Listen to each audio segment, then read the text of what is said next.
이제 마침내 이 에스더서에서의 중요한 일들이 진행되게 되죠. 새로운 왕을 뽑기 위해 왕의 조서와 명령이 반포되었습니다. 본문 앞에 구절인 우리 8절의 말씀을 같이 보겠습니다. 시작. 왕의 조서와 명령이 반포됨에 처녀들이 도성수산에 많이 모여 헤게 수하에 나아갈 때에 에스더도 왕궁으로 이끌려가서 궁녀를 주관하는 헤게 수하에 속하니. 아멘. 네시 헤게라고 하는 사람은 왕궁에서 이 궁녀를 주관하는 일을 맡은 인물이었습니다. 그는 바사 제국에서 내노라 하는 처녀들을 다 불러 모았죠. 그리고 눈에 띄게 아름다운 여성을 차출해서 그들 가운데에서 왕후를 선발했습니다. 그러니 왕후 후보자는 타이에 의해 동원된 것이라고 할 수 있는 것이죠. 유대 역사가 요세푸스라는 사람이 기록한 기록에 의하면 이때 왕궁에 약 400여 명의 처녀가 모여들었다라고 기록하고 있습니다. 그 400명 중에 에스더가 있었던 것이죠. 성경은 에스더가 왕궁으로 이끌려갔다라고 기록하고 있습니다. 누가 그녀를 왕궁으로 이끌어갔는지는 정확하게 기록되어져 있지 않죠. 다만 모르드게가 그러지 않았을까 우리는 추측할 수 있습니다. 모르드게나 에스더의 돌아가신 부모님은 포로로 사로잡혀온 사람들이었습니다. 즉 에스더는 자기 자신의 의지로 바사 제국에서 살아가고 있는 것이 아니라는 것이죠. 그녀는 지금 자신의 의지와 상관없이 움직이고 있는 것입니다. 우리의 삶도 마찬가지 아닌가 생각해 보게 됩니다. 우리가 태어나서 살아가고 있는 이 대한민국, 그리고 남자와 여자로 태어나는 것, 몇 월 며칠에 태어나는 것, 우리가 가지고 있는 외모 같은 것들은 우리가 결정해서 이렇게 된 것이 아니라는 것이죠. 이런 어느 누구도 자신의 부모를 선택해서 태어나지 않았다라는 것이죠. 이처럼 인생에 있어서 중요한 것들은 우리의 손에서 벗어나는 일이라는 것입니다. 그래서 어떤 사람들은 자기가 원하는 삶을 살지 못했다라고 하면서 삶에 대해서 때로는 저항하기도 하죠. 어려운 상황이 닥치면 현실을 받아들이려고 하지 않기도 한다라는 것입니다. 그러나 세월이 흐르면서 그러한 것들을 계속해서 겪다 보면 삶에 대한 저항이라고 하는 것은 큰 의미가 없다라는 것을 깨닫게 되는 것이죠. 하나님의 섭리에 의해서 일어난 상황이기 때문인 것입니다. 그러하기에 성도 여러분, 성도로 부름받은 하나님의 백성인 우리는 모두는 하나님의 뜻에 순종해야 하는 것입니다. 순종하지만 수동적이어야 한다라는 것이죠. 우리의 삶을 하나님 앞에 모두 내어 맡기고 그분을 온전히 따라가야 하는 것입니다. 이것을 빨리 깨닫는 사람은 복이 있는 사람인 것이죠. 에스더는 자기 자신이 왕후가 되려고 스스로 나선 것이 아니었습니다. 사람들에게 나아가서 자신의 매력을 어필하지도 않았다라는 것이죠. 그런데 에스더가 왕궁에 들어갔을 때에 놀라운 일이 일어나게 됩니다.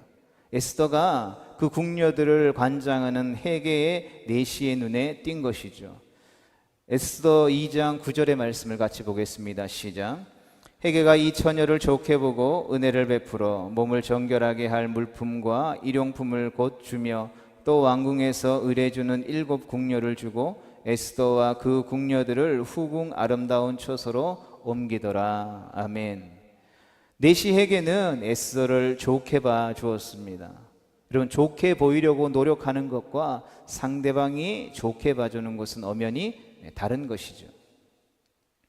에스더는 아름다웠지만 그녀가 헤게의 눈에 띈 것이 단순히 외모 때문이라고는 보기 어렵습니다. 여러분, 도성수산에는 바사 제국 전국 각지에서 선발된 아름다운 여성들이 많이 모였습니다. 외모만 아름다웠겠습니까? 각양각색의 지식과 지혜들을 가진 뛰어난 빼어난 여인들이 모였을 것입니다. 왜요? 왕후를 뽑는 자리였기 때문에. 그러하게 아무리 외모가 뛰어나다 한들 그 가운데에서 책임자의 눈에 띈다라는 것이 과연 우연이었을까요? 헤게가 에스더에게 나아가서 은혜를 베푼 것은 하나님의 역사에 의해 일어난 일이라는 것을 우리는 기억해야 합니다. 하나님은 작정하신 일을 내시 헤게라는 사람을 사용해서 바로 성취하신 것이죠. 그래서 은혜라고도 하고 은총이라고도 하는 이 표현은 성경에서 매우 중요한 주제입니다. 우리가 하나님이 우리의 삶 가운데 함께 하셨다, 하나님이 우리의 삶 가운데 간섭하셨다라고 말할 때에 우리는 은혜를 입었다라는 말을 자주 사용합니다. 그러하기에 은혜라고 하는 것은 하나님이 우리와 함께 하신다라는 의미일 것입니다. 창세기 39장 2절에서는 여호와께서 요셉과 함께 하심으로라는 기록이 있습니다. 요셉은 당시 어떤 상황이었습니까? 형들에 의해서 애굽의 노예로 팔려서 보디발의 집에 일을 담당하는 노예였다라는 것이죠. 그가 노예였지만, 그가 어렸지만 하나님이 그와 함께 하셨다라는 것입니다. 그리하여 성경은 그 보디발이라고 하는 주인에게 은혜를 입었음을 분명하게 기록하고 있습니다. 여러분, 노예가 주인에게 은혜를 입는 것, 이것이 은혜인 것입니다. 이것이 바로 하나님이 요셉과 함께 하시는 증거였다라는 것이죠. 다니엘서 1장 9절에도 하나님이 다니엘로 하여금 환관장에게 은혜와 긍휼을 얻게 하신지라 라고 기록하고 있는 것을 보게 됩니다. 하나님이 동일하게 다니엘에게 무엇을 베풀어 주신 것입니까? 은혜를 베풀어 주신 것이죠. 그리하여 다니엘은 환관장에게 은혜와 긍휼을 얻게 됩니다. 이것이 바로 하나님이 다니엘과 함께 하시는 증거인 것입니다.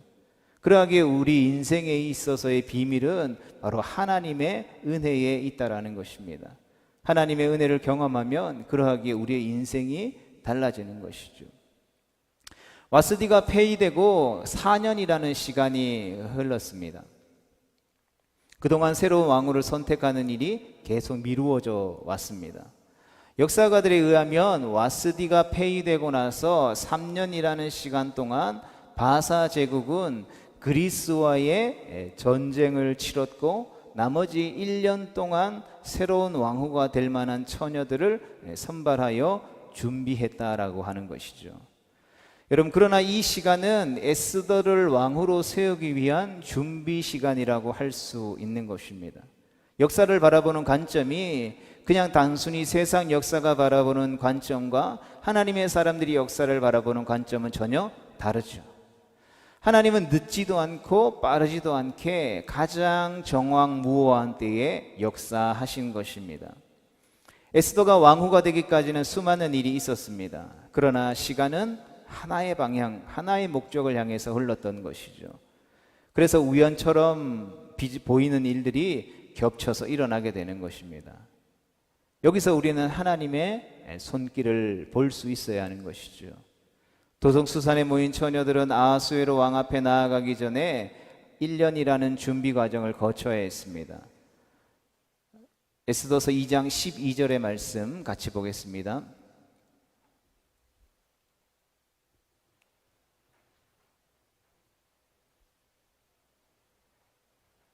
좀 넘겨주세요. 같이 보겠습니다. 시작.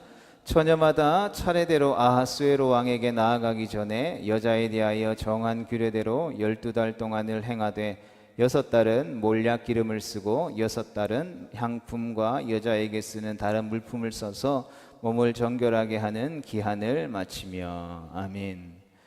여러분, 당시에 최강대국이었던 페르시아 제국의 왕후를 뽑는 일이었기 때문에 그 선발 과정이 꽤 복잡했을 것입니다. 게다가 왕후를 선발하기 전에 후보자들은 모두 왕과 하룻밤을 보내야 했습니다. 13절과 14절의 말씀을 우리 좀 넘겨주세요. 읽도록 하겠습니다. 시작. 처녀가 왕에게 나아갈 때에는 그가 구하는 것을 다 줘 후궁에서 황궁으로 가지고 가게 하고 저녁이면 갔다가 아침에는 둘째 후궁으로 돌아와서 비빈을 주관하는 넷이 사스가스의 수하에 속하고 왕이 그를 기뻐하여 그의 이름을 부르지 아니하면 다시 왕에게 나아가지 못하더라. 아멘. 후보자들은 그 후로 왕이 부르지 않으면 다시는 왕 앞으로 나아갈 수 없었습니다. 이후에는 궁녀들을 후궁을 관리하는 내시가 그들을 관리하게 되는 것이죠. 이를 통해 우리는 고대 사회의 왕실의 문화를 조금이나마 엿볼 수 있습니다. 모든 권한은 왕에게 있었고 후보자들에게는 선택권이 없었습니다. 그러하기에 그 후궁이 된 여인들은 왕에게 간택을 받으려고 부단히 노력했을 것입니다. 그러나 에스더는 다른 여인들과 조금 달랐던 것 같습니다. 그는 돋보이려고 노력하지 않았습니다. 우리 계속해서 15절의 말씀을 보겠습니다. 시작. 모르드게의 삼촌 아비하일의 딸 곧 모르드게가 자기의 딸같이 양육하는 에스더가 차례대로 왕에게 나아갈 때에 궁녀를 주관하는 내시 헤게가 정한 것 외에는 다른 것을 구하지 아니하였으나 모든 보는 자에게 사랑을 받더라. 아멘. 에스더는 왕실의 규정을 따라서 헤게가 정한 것 외에 다른 것을 구하지 않았다라고 기록하고 있습니다. 즉 욕심을 부리지 않았다라는 것이죠. 그 어떤 허풍이나 허세도 부리지 않았다라는 것입니다. 어찌 보려면 이 왕후가 되려는 의지가 에스더에게 없어 보이기도 합니다. 그럼에도 불구하고 에스더는 모든 보는 자에게 사랑을 받았다라고 성경이 기록하고 있습니다. 그러나 그 무엇보다도 왕의 눈에 좋게 보여야 합니다. 이것이 중요하죠. 계속해서 16절의 말씀을 봅니다. 시작. 아하수에로 왕 제7년 10월 곧 데베돌에 에스더가 왕궁에 인도되어 들어가서 왕 앞에 나가니. 아멘. 드디어 에스더의 차례가 되어서 아하수에로 왕 앞으로 나아갔습니다. 역사적인 순간이죠. 무슨 일이 일어날지 알 수 없는 그러한 순간입니다. 하지만 성경은 에스더가 아하수에로 왕에게 인정을 받았을 뿐만 아니라 왕이 모든 다른 여자보다 에스더를 더 사랑했다라고 기록합니다. 이어지는 17절의 말씀을 보겠습니다. 왕이 모든 여자보다 에스더를 더 사랑하므로 그가 모든 처녀보다 왕 앞에 더 은총을 얻은지라. 왕이 그의 머리에 관을 씌우고 와스디를 대신하여 왕후로 삼은 후에. 아멘. 마침내 왕은 에스더의 머리에 관을 씌우고 와스디를 대신하여 왕비로 삼게 됩니다. 마침내 하나님이 정하신 때가 되었고 에스더는 바사 제국의 왕후가 되었습니다. 하나님이 그녀가 왕후가 되도록 인도하신 것이죠. 성도 여러분, 우리가 이 과정을 다시 한 번 더 생각해 보기를 원합니다. 먼저 궁녀들을 주관하게 하는 헤게가 에스더를 좋게 봤습니다. 사실 그쯤은 그리 놀라운 일이 아닐 것입니다. 얼마든지 일어날 수 있는 일이라는 것이죠. 그런데 에스더는 그 내시뿐만 아니라 모든 에스더를 바라보는 사람들에게 사랑받았다라고 기록하고 있습니다. 여러분, 한두 사람에게 사랑받은 것이 아니라는 것이죠. 그러하기 이것은 매우 특별한 일이라는 것입니다. 우리가 주목해 볼 만한 일이라는 것이죠. 그런데 이보다 더 놀라운 일이 일어나게 되는 것이죠. 에스더는 왕 앞에 은총을 얻었다라는 것입니다. 아하수에로 왕이 에스더를 사랑하게 된 것입니다. 그냥 사랑한 것이 아니라 다른 모든 여인들보다 더 에스더들을 사랑했다라는 것이죠. 성도 여러분, 이게 우연이겠습니까? 우연히 일어난 일이라고 말할 수 없을 것입니다. 그렇다면 어떻게 이런 일이 일어났을까요? 에스더는 다른 후보자들과 경쟁해서 왕후가 된 것이 아니라는 것이죠. 에스더는 적극적으로 나서지도 않았습니다. 그저 주어진 상황에 어떻게 했습니까? 반응했을 뿐이라는 것이죠. 그러하게 에스더가 왕후가 된 것은 하나님이 일하신 결과라고 볼 수밖에 없는 것입니다. 하나님께서 선택하신 에스더는 아하수에로 왕의 눈에 들 수밖에 없었다라는 것이죠. 아하수에로 왕은 에스더에게 사로잡혔습니다. 이를 통해 우리는 하나님의 섭리가 분명히 드러났음을 보게 되는 것이죠. 사무엘 선지자가 어린 다윗에게 기름을 부었지만 그 전에 하나님이 먼저 그 목동으로 있었던 다윗을 이스라엘 왕으로 선택하셨다라는 것입니다. 사무엘이 선택이 아니었다라는 것이죠. 먼저 누가 선택한 것입니까? 하나님이 다윗을 주목했고 다윗을 선택하셨다라는 것입니다. 여러분, 그렇기 때문에 다윗은 왕이 될 수 있었다라는 것이죠. 그렇다면 하나님께서는 다윗의 무엇을 보시고 그를 선택하셨겠습니까? 다윗의 마음의 중심을 보셨다라는 것이죠. 이후에 다윗이 시편을 기록했던 수많은 고백들을 보십시오. 자신이 양을 돌볼 때에 그 양을 해치려고는 맹수들 앞에 하나님이 주신 은혜로 그 맹수들을 물리쳐 보냈다라는 것이죠. 그러한 신앙의 경험, 그러한 하나님과 함께 했던 추억들이 많은 군대, 여러 가지 어려운 상황들을 겪을 때에도 그러한 상황 가운데서 하나님이 나를 지켜주셨던 하나님이시기에 오늘도 여전히 나와 함께 하셔서 하나님이 나를 지켜주실 거야 라고 고백하고 나아갔다라는 것이죠. 그리고 하나님은 그러한 다윗의 마음을 보시고 그의 마음이 내 마음에 합한다라고 말씀해 주셨다라는 것이죠. 다니엘과 그의 세 친구도 마찬가지입니다. 그들은 왕의 음식과 포도주로 자기를 더럽히지 않겠다라는 뜻을 정했습니다. 여러분, 만약 이 일로 그들의 얼굴이 초췌해지면 황관장의 생명이 위태로워질 수 있었습니다. 어쩌면 그들은 왕궁에서 쫓겨날 수도 있었을 것입니다. 그런데 놀라운 일들이 일어나게 되죠. 열흘 후에 그들의 얼굴이 더욱더 아름답고 살이 더욱더 윤택하여 왕의 음식을 먹은 다른 소녀들보다 더 좋아 보였다라는 것입니다. 여러분, 어떻게 이런 일이 일어났습니까? 그 상황을 보고 역시 육식은 몸에 안 좋은 거야. 채식을 해야 우리의 몸은 건강해. 이런 식으로 우리가 성경을 봐서는 안 된다라는 것이죠. 그렇지 않다라는 것을 우리는 반드시 기억해야 하는 것입니다. 성도 여러분, 이 모든 일이 하나님의 은혜요 은총이라는 것입니다. 은총은 하나님의 백성을 향한 하나님의 사랑과 자비를 의미하는 것이죠. 하나님이 왜 당신의 백성을 사랑하시는지 그 이유를 설명하기 어렵습니다. 여러분, 이처럼 말로 설명할 수 없는 은혜와 사랑이 은총인 것이죠. 여러분, 하나님이 독생자 예수님을 우리를 구원하기 위해서 이 땅에 보내주시고 그 독생자를 십자가에 못 박아야 된다라는 이 복음의 이야기가 여러분 이해가 되십니까? 여러분, 내가 누군가를 구원해야 되는데, 살려야 되는데 그 사람을 살리기 위해서 내가 가장 사랑하는 아들을 죽여야 된다라는 것이 우리 인간의 가지고 있는 상식과 생각으로 가능하냐는 말인 것입니다. 내가 살리고자 하는 그 사람의 생명도 너무나도 중요하지만 그보다 더 중요한 것이 내 자녀의 생명이기 때문인 것입니다. 그러하기에 여러분, 우리가 이해할 수 없는 하나님의 설명할 수 없는 그 사랑을 바로 성경은 은혜, 은총이다라고 우리 가운데 말씀해 주고 있는 것이죠. 그러하기에 성도 여러분, 우리는 하나님의 은혜로 구원받았기에 우리는 하나님의 은혜로 살아야 하는 것입니다. 날마다 날마다 때마다 시마다 하나님의 은총이 우리의 삶에 임해야 한다는 것이죠. 은총이 임한 삶은 무엇을 하든지 억지스럽지 않고 자연스러운 것입니다. 하나님이 나를 구원해 주셨다, 은혜로 구원해 주셨다, 자녀 삼아 주셨다, 이 사실을 날마다 날마다 누리고 사는 사람이 어떻게 억지로 예배할 수 있겠습니까? 어떻게 억지로 하나님을 찬양할 수 있겠습니까? 억지로 하나님께서 피 흘려 값주고 사신 주님의 몸을 소홀히 할 수 있겠습니까? 기쁜 마음으로, 즐거운 마음으로, 자원하는 마음으로 섬길 수 있게 되어지는 것이죠. 자신이 무엇인가를 이루려고 아둥바둥할 필요도 없는 것입니다. 사람의 힘으로는 불가능하지만 은혜가 임하면 하나님이 가능하게 하시는 것이죠.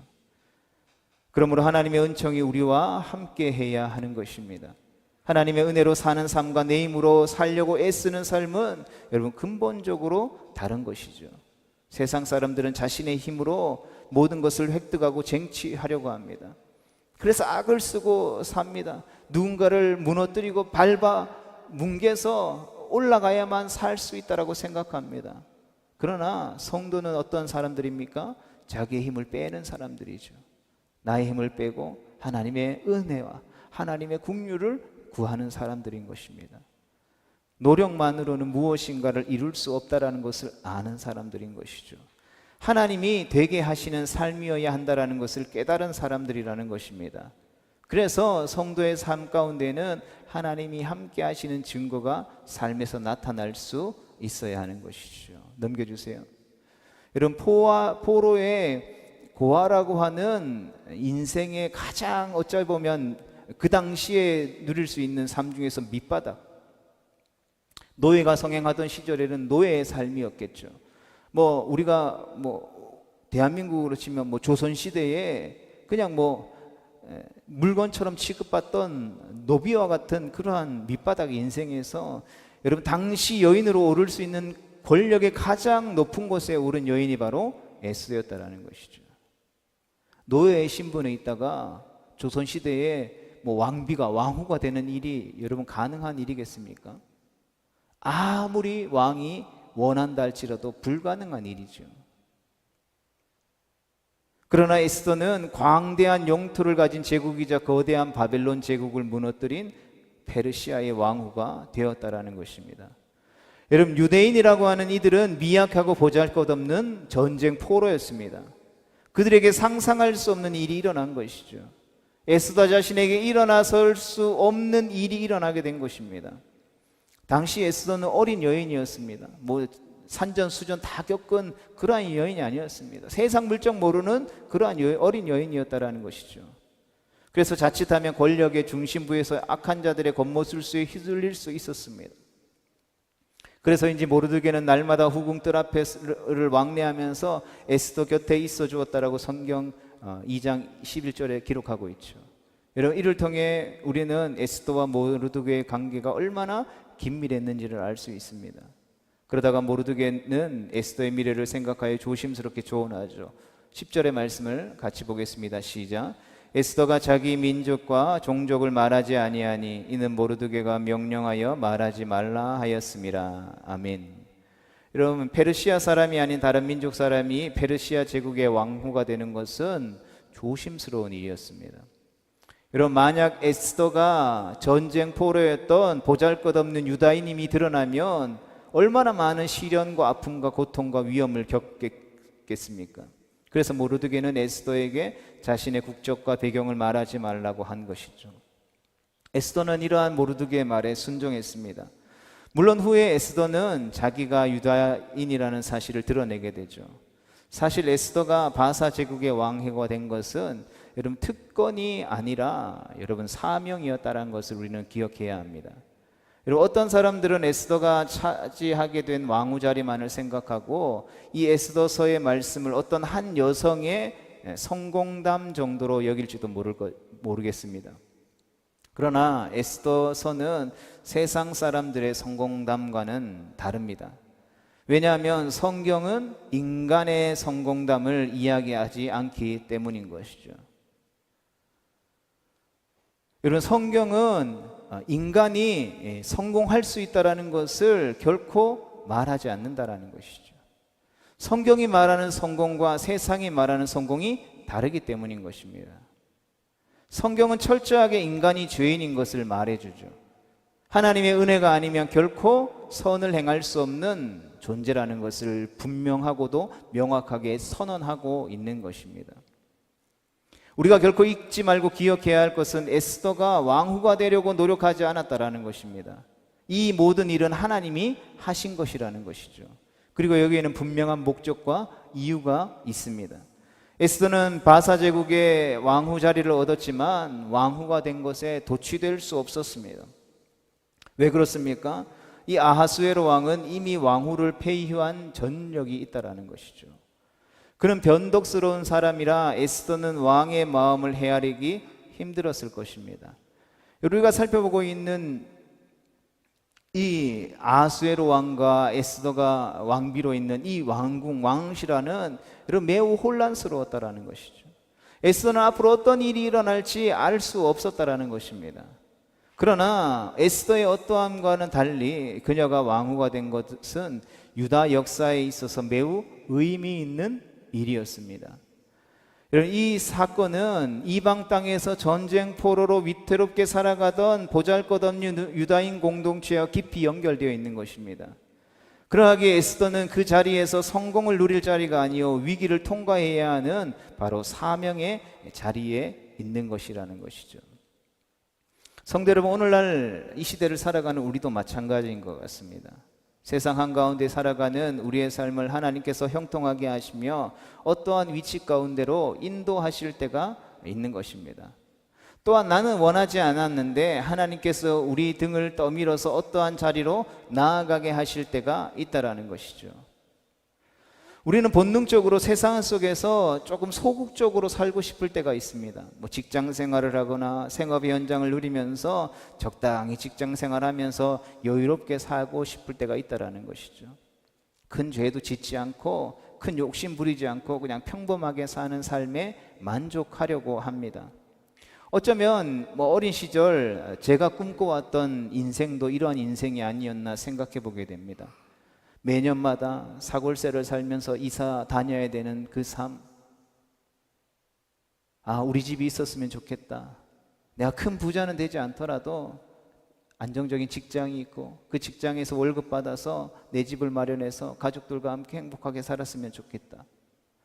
여러분, 그러한 평범한 삶을 살고자 하는, 그러한 삶에 만족하고자 하는 저희 인생 가운데에 하나님이 찾아오신 것이죠. 하나님이 원하시는 삶이 그러한 삶이 아니라는 것을 말씀해 주셨다라는 것입니다. 마찬가지로 하나님은 성도로 부름받은 우리가 이 세상에서 사명자로 살아가길 원하신다라는 것이죠. 그냥 평범한 하나의 인간으로 살아가는 것을 원하지 않는다라는 것입니다. 하나님은 태초전부터 우리 한 사람 한 사람을 향한 놀랍고 위대한 계획을 가지고 계시다라는 것이죠. 우리 한 사람 한 사람을 세상 가운데로 부르시고 보내신 분명한 목적과 이유가 있다라는 것입니다. 그리고 그것이 바로 하나님의 나라를 위한 사명이라는 것이죠. 그래서 우리는 하나님이 세상 가운데 살아가면서 무엇인가를 허락하시고 또 때로는 어떤 위치에 올려주실 때에 여러분, 이 부르심의 사명을 기억함으로 그것이 무엇이든지 간에 허락하신 것을 나만을 위해 사용해서는 안 된다라는 것이죠. 바로 주님의 나라와 주님의 영광을 위해 사용해야 한다라는 것입니다. 그러나 그러한 상황과 자리에는 반드시 유혹이 기다리고 있다라는 것이죠. 그리고 그러한 욕망을 이기는 것은 결코 쉬운 일이 아니라는 것입니다. 그러하기에 우리가 다음 세대 우리의 자녀들을 위해서 기도하며 나아갈 때 하나님, 우리 자녀들을 그냥 높은 자리에 올려주세요. 좋은 자리에 올려주세요. 여러분, 이 기도만 하면 올라가서 다 무너지는 것이죠. 여러분, 지금 한국교회가 무너지고 있는 다음 세대들을 잃어가는 이유가 그거예요. 올라가기까지 다니엘처럼 요셉처럼 정결하게 하나님과 함께 형통한 삶을 살아가는 것을 가르치지 못했어요. 주일날 예배 드리지 않아도, 말씀 읽지 않아도, 성경 공부하지 않아도, 하나님을 인격적으로 만나지 않아도 그도 교회 다니면서 복받아서 좋은 학교 가고 좋은 직장 얻어서 성공 출세하고 남들 앞에 떵떵거리며 살면 하나님이 축복해 주시는 것이다라고 생각했다라는 것이죠. 그런데 20년 30년 뼈 빠지게 길러놨더니, 높은 자리에 올라갔더니 하나님을 떠나는 거예요. 열심히 공부시켜서 좋은 대학 보내놨더니 대학 가면서 머리 굵어져서 교회 안 나가는 거예요. 이것이 지금 한국교회가 처한 현실이라는 것이죠. 다니엘과 세 친구는 포로였지만 바벨론 왕실에 들어갔습니다. 여러분, 성공한 삶이죠. 여러분, 전쟁 포로로 끌려갔는데 그냥 노예로 전락하는 게 아니라 왕실에 들어가서 왕실에서 무엇인가 역할을 할 수 있는 위치에 부름받았다면 여러분, 성공한 삶이라고 생각할 수 있지 않겠습니까? 느헤미야는 유다인이지만 바사 제국에서 아닥사스다 왕의 술 맡은 관원장이 되었습니다. 왕이 가장 신뢰하는 최측근이 되었다라는 것이죠. 에스더 역시 하루아침에 바사 제국의 왕후가 되었습니다. 여러분, 신분이 그냥 엘리베이터 타고 고속으로 급상승했습니다. 여러분, 그들이 누릴 수 있는 특권이, 그들이 손에 쥐어진 특권이 한두 가지가 아니었을 것입니다. 그럼에도 불구하고 그들이 하나님의 놀라운 역사에 함께 동참할 수 있었던 것은 그 자리에 이르게 하신 하나님의 뜻을 그들이 기억해냈기 때문이라는 것입니다. 여러분, 화려한 세상 문화 속에서 성도들은 어쩌면 작고 보잘것없는 존재로 여겨질 수도 있습니다. 그러나 우리는 기억해야 하는 것입니다. 하나님이 택하신 왕 같은 제사장이라는 것을. 성도로, 하나님은 우리를 다양한 방식으로 사용하십니다. 모두가 천편일률적으로 같은 일만 하지 않는다라는 말이죠. 때로는 하나님이 우리를 높이시기도 하시고 때로는 낮은 곳으로 이르게도 하신다라는 것입니다. 하나님의 백성에게 있어서는 그 위치가 중요하지 않다라는 것이죠. 맡은 일이 무엇인가가 중요하다라는 것입니다. 그리고 그 맡은 일을 통해서 이루어야 할 하나님의 나라가 무엇인지를 기억하는 것이 중요하다라는 것이죠. 여러분, 요셉이 그 노예로 팔려가는 그 상황 가운데에서도 최선을 다해서 자기에게 허락되어진 자리에서 수고하며 땀 흘려 애쓰며 정직하게 살았다는 이유가 무엇이었습니까? 비록 나의 위치는, 나의 처지는 이러한 처지지만 하나님이 나에게 주신 무엇이 있었습니까? 꿈이 있었다라는 것이죠. 사울을 피해서 광야 사막 동굴로 미친 체하며 떠돌아다니며 피해 다니던 다윗이 그 인생 조로에게 그 절망의 상황들을 한 번에 역전시킬 수 있는 사울왕을 죽일 수 있는 기회 앞에서 세상의 방법을 따르지 않는 이유가 무엇이었습니까? 자기의 위치가, 자기를 인도하시는 분이 누구이신지를 분명히 알고 있었기 때문이라는 것이죠. 하나님은 하나님의 뜻을 이루는 일을 위해 저와 여러분들을 부르신 줄로 믿습니다. 수동적이었던 에스더를 바사 제국의 왕으로 만드신 것도 하나님의 목적을 이루시기 위해셨다라는 것이죠. 여러분, 마침내 왕후 에스더를 위한 잔치가 열렸습니다. 본문 18절의 말씀을 봅니다. 시작. 왕이 크게 잔치를 베푸니 이는 에스더를 위한 잔치라. 모든 지방관과 신하들을 위하여 잔치를 베풀고 또 각 지방의 세금을 면제하고 왕의 이름으로 큰 상을 주니라. 아멘. 성도 여러분, 또 잔치라고 하다니 놀라운 일이지 않습니까? 여러분, 아하수에로 왕이 베푼 잔치 자리에서 왕후 와스디가 어떻게 되었습니까? 폐위되었죠. 이번에는 또 무슨 일이 일어날지 알 수 없습니다. 그러나 이쯤 되면 우리는 이전과 같은 일이 일어나지 않을 것을 짐작할 수 있습니다. 왜 그렇습니까? 에스더를 바사 제국 왕후 자리에 올리신 분이 하나님이시기 때문이라는 것이죠. 하나님은 흩어진 하나님의 백성을 구원하기를 원하시기 때문인 것입니다. 그리고 하나님은 이 일을 에스더를 통해서 이루실 것을 우리에게 확증해 주고 보여주셨기 때문인 것이죠. 그러하기에 결코 두려워할 필요가 없는 것입니다. 이러한 하나님의 계획과 뜻하심을 통해 우리는 출애굽기의 말씀과 에스더의 말씀이 매우 닮은 것을 발견하게 되죠. 출애굽기는 애굽에서 학대받던 히브리 민족을 하나님이 구원하신 이야기입니다. 에스더는 바사 제국에서 몰살당한 위기에 처한 유다 민족을 하나님이 구원하신 이야기죠. 하나님은 낯선 문화 속에서 핍박받으며 살아가는 믿음의 공동체를 구원하셨습니다. 이처럼 하나님의 구원의 계획은 우리가 상상할 수 없는 계획인 것이죠. 그러하기에 하나님의 구원의 계획을 마주한 우리가 취해야 할 행동은 그 하나님을 신뢰하며 그 하나님의 말씀과 계획에 순종하는 것 뿐이라는 것입니다. 성도들, 말씀을 정리하면서 우리는 매일매일 숨바꾸게 살아갑니다. 하나님의 놀라운 구원의 계획하심을 기억하지 못할 때도 있습니다. 그런 것까지 신경 쓰며 살아가기 버거울 때도 있습니다. 그러나 그럼에도 불구하고 우리 주님은 우리에게 낙심하지 말라 말씀하십니다. 우리의 어떠함과 상관없이 하나님의 구원 계획은 오늘도 변함없이 이루어지고 있기 때문인 것입니다. 그리고 그 신실하신 하나님께서는 오늘도 우리와 함께 하시고 우리를 돌보고 계십니다. 때로 하나님께서 우리를 생각하지 못한 곳으로 이끄실 때도 있습니다. 그래야 할 때 우리가 취해야 할 행동은 무엇이겠습니까? 두려워함이 아니라, 불평과 불만이 아니라 순종이라는 것을 우리가 다시 한 번 더 기억할 수 있게 되기를 주님의 이름으로 축복합니다. 우리가 수동적이어도 때로는 우리가 부족하다 할지라도 하나님이 강한 능력으로 능동적으로 일하시며 우리를 적극적으로 이끌어가 주실 것이기 때문인 것입니다. 그러하기에 무엇보다 중요한 것은 우리를 하나님께서 어디에 세우시든지 간에 하나님께 불순종해서는 안 된다라는 것입니다. 중요한 것은 그분의 부르심에 그리고 그분의 일하심에 기꺼이 순종하는 자세가 되어 있느냐라는 것입니다.